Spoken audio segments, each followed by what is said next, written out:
Hola y bienvenidos. Hello and welcome to Paul McBeth in Mexico on MX Disc Golf. I am Joey Tamale, joined by the 6-time world champion in the booth, Paul McBeth. And we are bringing you coverage of the MPO division here at the first stop on the Mexico Tour 2023, Abierto de la Baja. Paul, we're going to talk over a little bit of coverage here, but you want to give the people a little bit of background on the course that we're playing? Of course. This is the first ever disc golf course for the Paul McBeth Foundation that was installed 2 years ago. This is actually a tee pad that we didn't even put in here. This is one that the crew there, as their skills and as they fell in love with disc golf, they kind of added this on here. You can see they pulled the fence down just to give them a better hole here, in my opinion. But yeah, it's incredible to see. And some of them I think we'll see some of the original tee pads. Sorry for that. Mm-hmm. But, yeah, we have 3 long tees on the front 9, 6 original tees, and then a brand new back 9. Can you tell us a little bit about your card mates for the round? I actually did not play this round with you. Yes, I played with Gabe and Jeremy round 1. Gabe is actually, he came from Maine. He traveled all the way down here from Maine, and I asked him how did he end up in Mexico, and he said him and his friends were just looking for somewhere warm to go, and they saw this on the schedule, and they made the trip down here. And then Jeremy is actually from Northern California, I think, upwards of the Eureka area, Humboldt County to be exact. But yeah, unfortunately right there, Gabe kind of hit an early tree. He was short side safe. As you can see, we got a spotter there with some flags to mark if we're landing in the river there, or if we crossed and we're in bounds. And Jeremy and I we were able to make it across. And I think all but one hole on this course are par 3s. There's one par 4.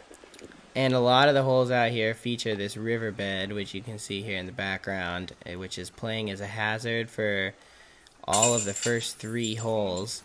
So obviously Gabe came up on the short side, so he is safe. Yeah, he was able to save his par. Yep, save his par right there. And if you notice the yellow shirts, that's staff who are also playing in the tournament. As soon as they finished, the AMs played in the morning, and then the pros played in the afternoon on day 1. And as soon as they finished their round, they were actually out there on the course, grabbing their flags and getting ready to spot some holes and take in the disc golf at the same time. So here's another one of the super tees on hole 2. And you went into the hazard, huh? I did. I took it was a surprising skip off one of the rocks. There are many rocks down there, but I hit pretty close to the basket, which is a pretty good amount of sand down there. But got the big skip, and I'm probably 30 so feet away, and this looks like he's following you, huh? Yeah, he left that up a little high. There was a crosswind here that you can't always feel. I remember I went hazard left as well in the first round, and it's a little protected on this tee, and you don't really feel it till your disc gets out here in the open, and then it really can start to swing on you. Yeah, it really blows down that riverbed right there, and some days it's going north, some days it's going south. And some days it switches. That's true. And you always really, every hole on the tee pad. That was actually a really sneaky putt right there. So with the hazard, you got to play it where it lies. We did miss Jeremy's shot. Oh, no, we did not miss Jeremy's shot. This is where he landed up here by the stairs near the house on the property. So that's an interesting note about a lot of the penalty areas on this course is they are hazards, so you don't get that benefit of bringing the disc back to the closest place in bounds. You have to play it from wherever it was. That was your putt. Yeah, that was it. You got that brush pile there, and these big old piles are actually coming from when the rains come in and actually flood these riverbeds, and they kind of make these piles throughout the course. But yeah, I was able to sneak around there, save my par because I was in the hazard, yeah, a couple pars and a bogey there on hole 2. All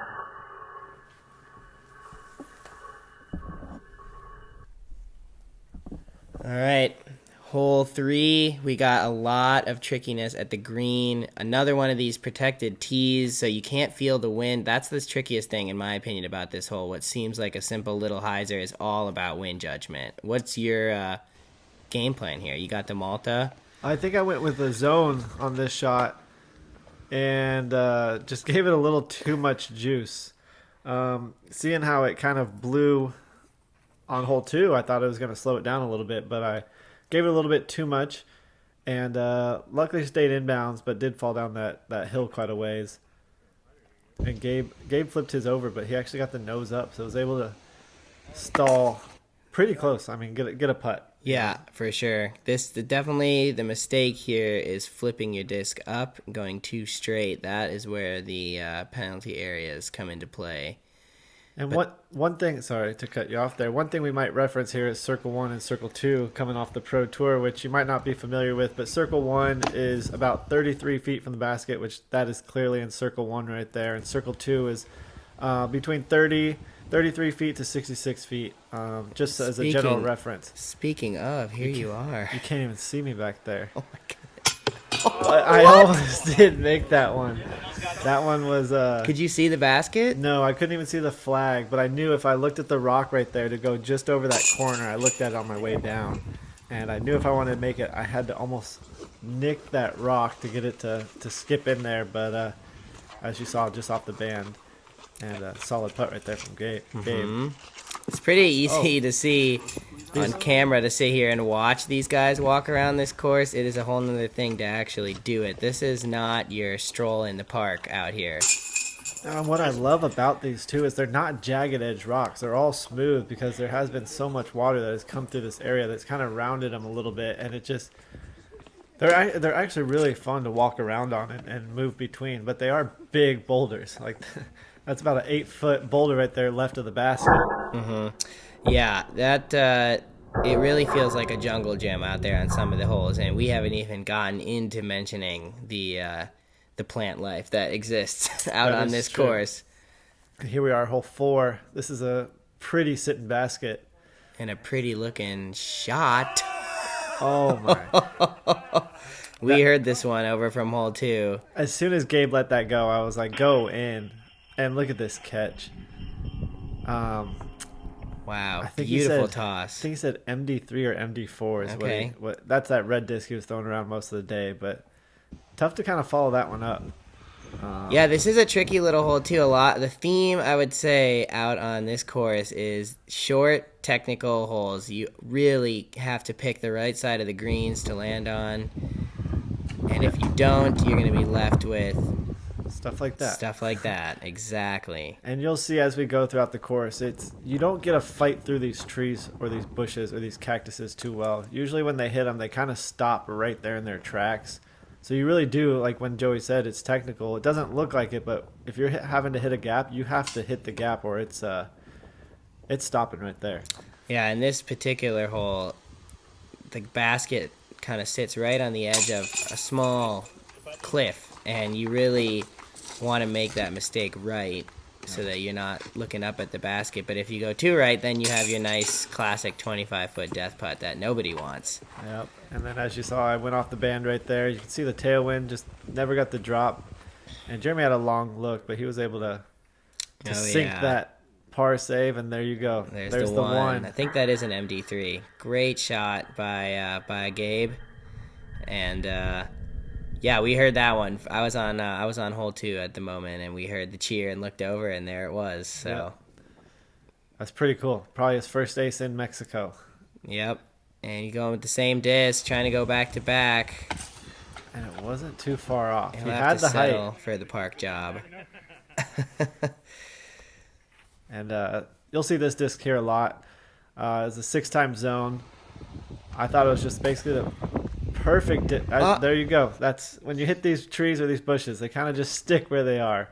But I felt like that's the perfect disc because this is my first tournament of the season, and I knew this is a great place to kind of break some of these in, get them ready for the year, because they are a little bit more. The rocks they're kind of like sandpaper. They don't really put huge nicks in your disc. They kind of just scuff them up a little bit, which is great wear and tear in my opinion. Sure, definitely. If you're coming down and you're like, ooh, I got this new such and such disc and I'd like to beat it in, I think this is a great place to do that. Now, walk us through establishing a lie. Here we go. Well, they do have I got poked right there. They do have like a local rule here. If you are in a pokey bush, which this bush is not actually pokey, it's more so the little cactuses down below. So I kind of have to play from it. But if you're in one of those pokey bushes, you get relief straight back. But here, if I went straight back, I'd have no putt. So I kind of snuck my way in here, used all my allotted time. But it's a real challenge. No, I've been in a very similar spot on this hole. I mean, you can see there's about 6 feet from this bush to the cliff on the right side behind the basket. So there's not a lot of space to land the disc and have a clean look. I mean, you are, what, 8 feet from the basket here? Yeah, it's a fun little element. And here we go, first turbo of the year. Never a doubt. First turbo of the year. There was definitely doubt in my mind, but it was dead center. And then Gabe for his. The headwind. Yeah. And there's the par. Unfortunate miss right there, but as you can tell, just a little rushed. The wind was blowing this first round. Yes. And it didn't look like it was going to let up at all either. It can kind of come out of nowhere out here on this course sometimes. You have those really calm mornings and you think, oh, today's going to be pristine, and then it just starts gusting. Yeah, going with a little soft flex forehand right there. This is a nice little change of pace here from our previous hyzer-dominated start. This is a little touchy putter or a flex forehand. You see Jeremy showing the backhand play here. And it is actually surprisingly tricky because both of those shots were right down the middle. If you're off like 3 feet right, 3 feet left, you'll catch that bush and stop right there about 40 feet short. And this might be tracking that. Nope, he just went right over it. So it is a tricky little hole. I feel this is probably one of the more common holes that gets parred with a 3, even though it's only sitting 141 feet. But it looks like we're locking down a star frame right here with the three birdies. Ooh. Oh, there it is. You can hear that one. You never know. Even when you like bend down to pick something up, you might be grabbing at something. So this is one that this is a hole that they created. Mm-hmm. It is one of the shorter ones, but they decided to make it an island hole, which is quite a bit smaller than the circle. Mm-hmm. Definitely. Probably about 20 feet maybe. And it is a blind green, so I just kind of threw my Raptor there, just mainly because of the wind, more so than the touch. Just a guarantee I'm fighting through it. We got Jeremy going with the forehand as well. You definitely want the height, but that... He got green. Got the green as well. Inbounds. Definitely the miss is not getting it high enough and catching these early bushes. Oh, it's got some power. Needs to catch something. Oh, he in the parking lot. Clean over the fence. So that's going to the drop zone. Yep. And it's a makeable drop zone, but it also has the risk of going long OB. He decided to go with the layup and take his 4 there. Here we go. Even though, look at, you can see that tree that's almost growing. I was hoping diagonally I was going to get the ace recorded in Jeremy's way. So we'll see if it's a factor, even though it's only about an 8-foot putt. Well, judging from the last hole in your 8-foot putt, I can't imagine that any of these are routine. Starts recording. Joking around with Raul right here. There it is. Yeah, you got the bird. I think I was asking if I almost aced it because I think I saw my my mark in the ground right there. Definitely an easy bogey to take if you miss this island, especially in the wind that we were dealing with. And Joey, how'd you do on this hole? I know we unfortunately don't have coverage of your first round. Yeah, I birdied it the first round. And just threw forehand putter over the top. But it's scary in that wind. You don't know how much it's going to pick it up. And it, like I said, all those tee pads, you can't really tell the direction. But I was pretty happy to get that one. Because it is, if you park it, it's an easy 2. But you can turn yourself into a bogey pretty quick. And now we enter A couple elevated holes. This is the first of two. I go pretty much a lot of power on my zone, just really to fight the wind there. And also, I think his disc had my signature on it. Oh. Actually, I think there was a lot of that going on this weekend. I think there was a lot of Paul McBeth signature discs flying around out there. Yeah, there we go. We got 3 looks at it right there for birdie. Definitely plays about 225, 230 uphill, and once you start to incorporate these elevated greens, you'll see a lot of that on the back nine, especially. The rollaway can become a real thing. Yeah, this one definitely has the rollaway factor. Ooh, look at these. I'm really stretching for this one. I might even have to almost chicken wing this one. Little mini one right there. But got a little round 1 gallery right there. Pretty cool to see out here. Yeah, talk to us a little bit about how they set out the tee times for everybody so that was able to happen. Yeah, so the way that they set it up was it was a 2-day tournament, and day 1 they had the amateurs play in the morning, and then after they all finished on the course, the pros went out midday, and then after we finished the course, then the amateurs would go back out for their second round, and then day 2 it would flip-flop. It was mainly so everyone, if they wanted to, can go out there and spectate and watch and just enjoy some disc golf and see players that they might not see otherwise. For sure, and they definitely took advantage of that. As we look at the signature hole of the original course, hole 9. Yes, this tee box right here allows you to see so much of the land that they have out here in the Baja, and right. You can see over there. You see the mountains. What they call them, no-name mountains. Mm-hmm. And it's a tricky hole too because there's a prevailing left to right wind here, and it's hard. It looks like a simple hyzer, but you can see that it's actually hard to get your disc to hyzer enough, and a lot of people end up over here on the right side without getting enough fade. And that yelling was that someone on your card? Yeah, I think so. Someone get a hole-in-one on your card? No, we didn't. That was me. Yeah, that was you. That was the yelling from my ace. You got a hole-in-one. Yeah, I did. I totally forgot what you were talking about. Yes. Me and Gabe both aced hole 4 in the same round, so we must have just gotten to that. Yep. That was definitely me. Now that I remember that. And there goes Johnny helping out with the flags, being useful with those more so than just flagging us inbounds or out of bounds. And look at that, 213 feet, but he's throwing a captain's raptor, and that's just a win play, right? Definitely a win play.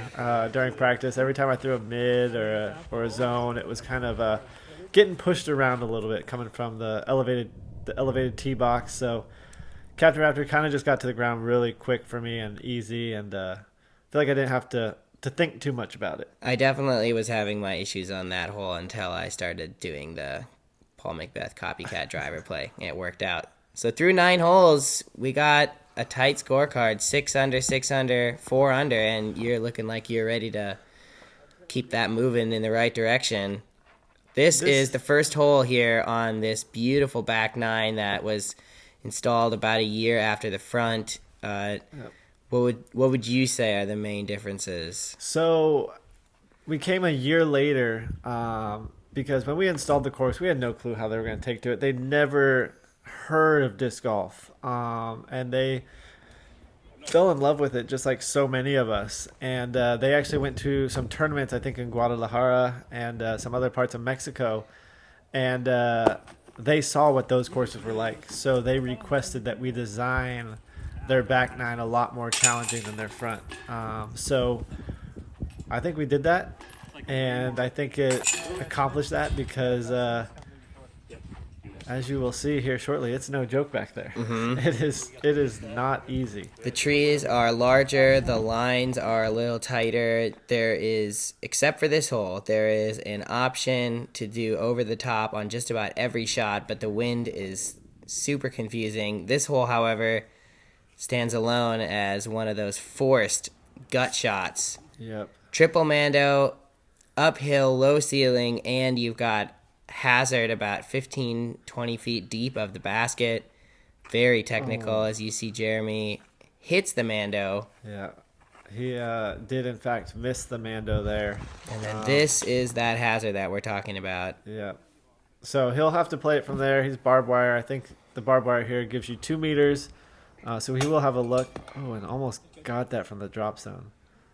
Just a meter. But unfortunately, we'll be taking a bogey there. Not enough chains on that one. Not enough. So I'll have to settle for par there. But, I mean, this back nine, it's a lot more... There's a lot more bushes, trees, and just a lot tighter lines. And I think they really do get some length back here. Well, and it's not like these over-the-top spike hyzes are very easy either. I mean, in this wind, like it seems like a simple desert golf solution, but when you've got wind gusting everywhere and you can't miss your landing zone by more than 5 feet, these become really, like this little shot here becomes extremely technical, and you can see the wind just messing with this. That basket's not over there. I can tell you that. The basket is not over where that just landed. You can see he's going with a little bit more of a turnover. A little more of a floaty stall. There's the basket. But I really like that floating stall shot. If I had maybe another week, I really would have dialed that shot in. I just wasn't ready to throw that shot this early in the season. So you can see what happens when you miss these greens by even 10 or 15 feet. You're just left with, and that is, in most people's book, considered a good look for Jeremy to even have a look at the basket. Yeah, I guess mine did actually roll out onto the path. So I did sneak a birdie right there, but it realistically should have been in that bush right there, right of that T13 sign. That right to left wind really can push a lot of these spike hyzers deep left into this bush you see behind the basket, and it's kind of, you're honestly hoping for a clean pitch up line if you get back in there. And some score updates, obviously, right here in front of you, but a -8 for myself. Jeremy sitting -5 and Gabe at -2. On to hole 13. I really like this hole. This is a fun one. You can attack it how I'm doing right here with the forehand over the top, or you can throw a low flex line. And I really got a hold of this one. Almost OB long. Got the green flag. Lazaro, yes. And if you go and play this course, Lazaro is the one that you will be contacting. He's the guy you want to play it with. Yes, he is. Jeremy's following you. He flipped it a little bit. This is not going to get back to the basket. It's going to be interesting. Yeah, it's going to be a tough up shot from there. And Gabe going more with the turnover. And that got abused by the wind. Man, that just took off with that disc. And Gabe finds his footing. Oh, that's a good upshot. But I think Gabe's going to have a little window. Oh, and look at you. Just the only reason that there's a space back there is because they built the fence there at some point, so there's no plants. That's the only reason you have room to walk. Yeah.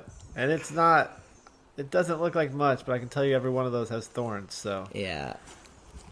But I'm just trying to find a way to pitch out and get as close to the basket without having it roll away because of the wind. And I'll take that little assist off the branch. But still no gimme. No gimme. Leaves you with about 15 feet. Bang. Yeah. And Jeremy's going to tap out his par. And it looks like we might have missed Gabe's shot, but he's right under the basket. He was a little out of position and just laid up a forehand. So there's 3 pars. Yeah, you really want to attack that front nine, especially you and I have played it more than this back nine, but it's definitely more of a maintaining back nine. You're okay with par, even though birdies are definitely still nice. This is the 1 par 4 on the course here, hole 14, 456.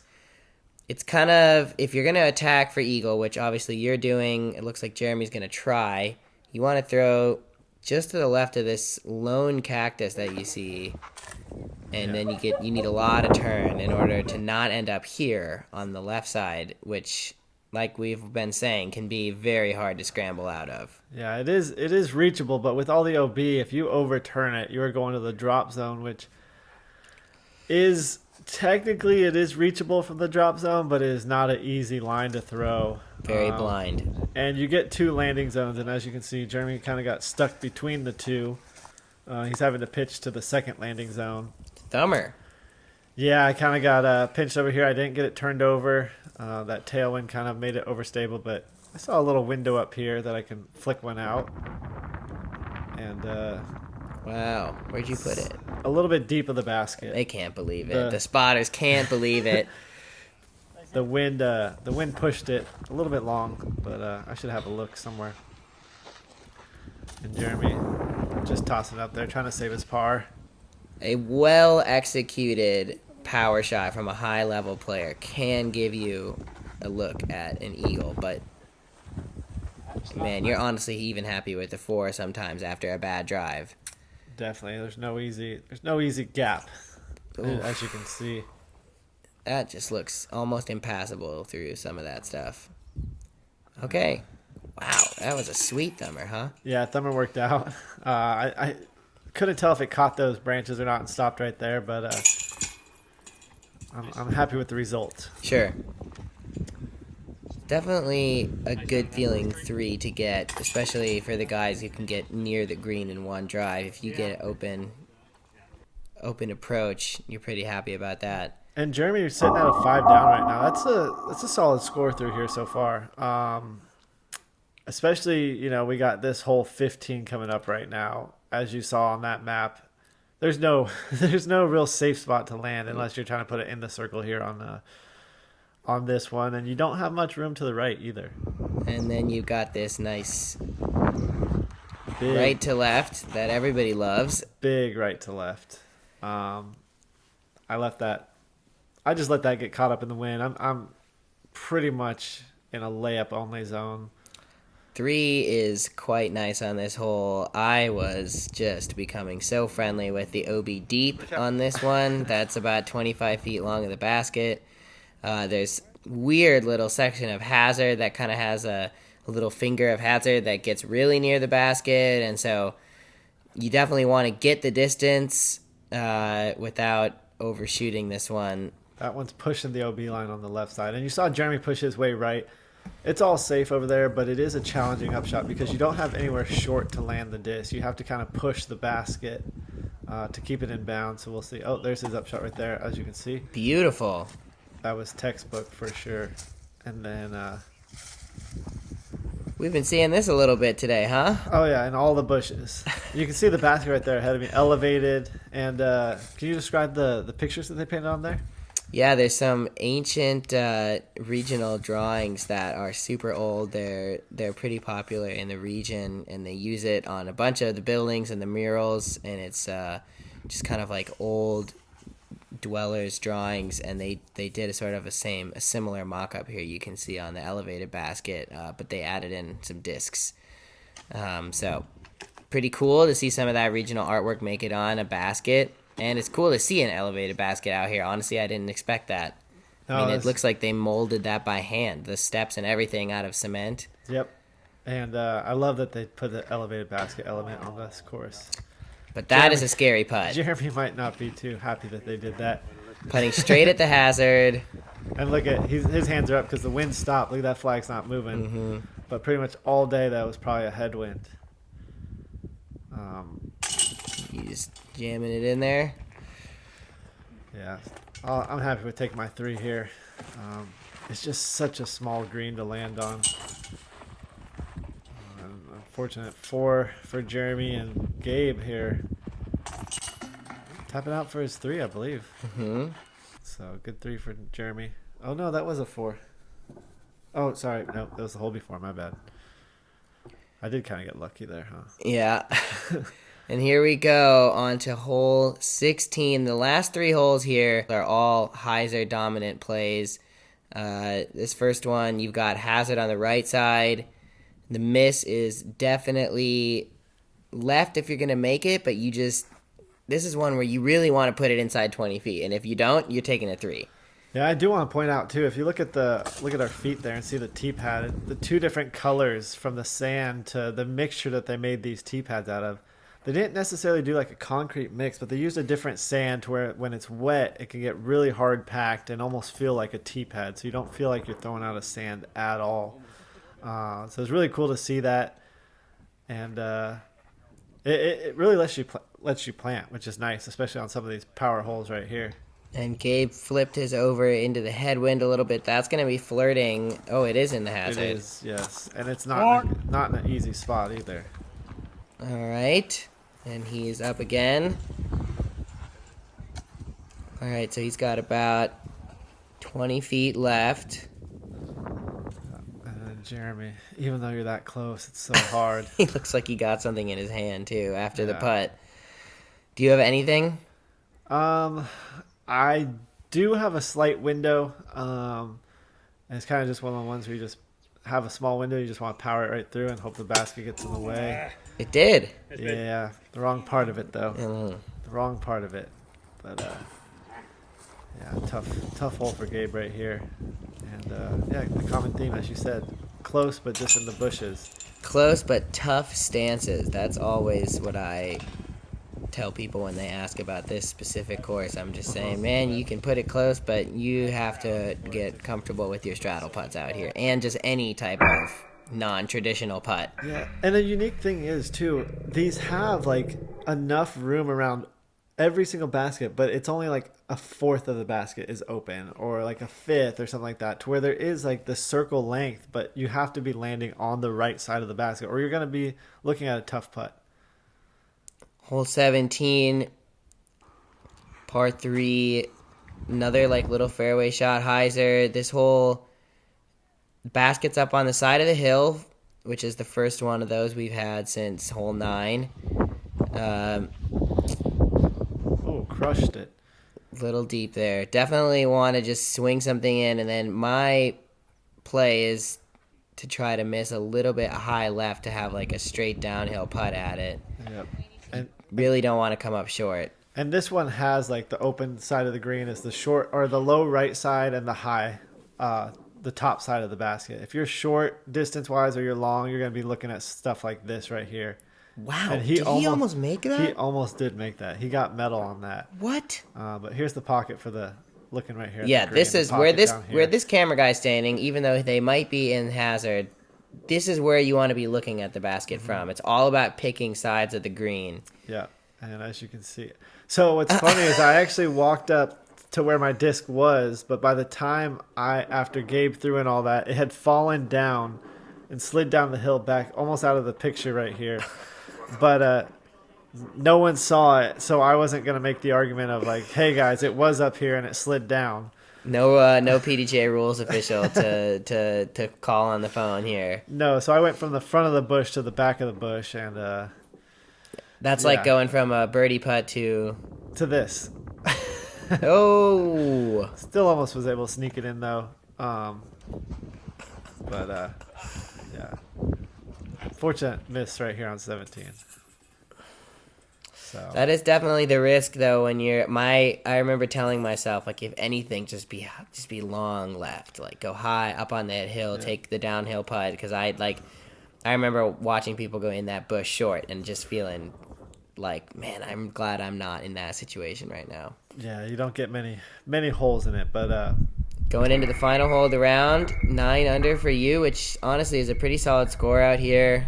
Double digits is definitely the goal for any 1,000+ rated player. So you're feeling pretty good. Yeah, feeling good. Got my Malta here. I feel like I finally get to throw this. And this is like one where I choose to go with the Malta because I can rip it pretty hard, maybe 85, 90% power, and just trust that the hill's going to stop it. Because we are pretty much level with where the basket is, but it is a pretty big valley between the two. And you can either take this straight route, which is what you're doing, and then some people will go high to the right of that little tree off the tee and throw this hyzer, but you have obviously demonstrated the straight play very nicely. I just miss how pretty this place is when you're by some of these baskets and the views that you get.